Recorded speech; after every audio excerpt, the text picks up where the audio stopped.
church, just kind of as a grassroots response, some little old ladies decided to put up a wreath instead of, oh, just paint it over.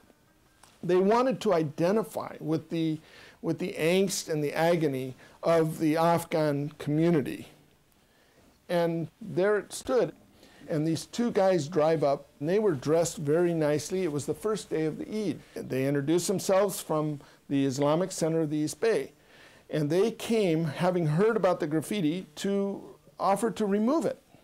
It was a very nice gesture, and I thanked them for that. And I also then explained about the wreath. We just put the wreath up there. It was, I call these moments kind of divine appointments. And there it was. And we talked about the principle of returning a blessing for the curse. The city responded by reaching out to the family and to the Muslim community.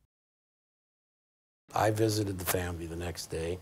We held a memorial in Central Park, and we tried to do, whatever we could. The next day, a second memorial service was held at the Centerville Presbyterian Church. I offered the church gymnasium as a place to host a community memorial service. We are the neighborhood church, and this is a tragedy that impacts us all. Ahmed shows up with all 6 children. It was just a wonderful moment where everyone just spontaneously rose to their feet and acknowledged them. And 2 grandmothers came with them, and those 6 children.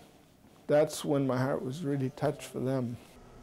We pray that we're able to stay together to make a better world for her children and for all of the children.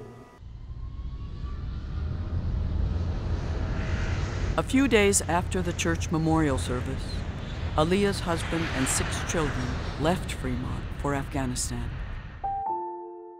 Alia Ansari was laid to rest in a graveyard in Mazar-e Sharif.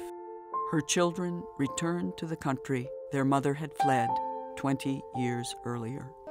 Ahmed thought that the best thing for these children was to take them back to their homeland in Afghanistan, to Mazar-e Sharif, where he had family to help him.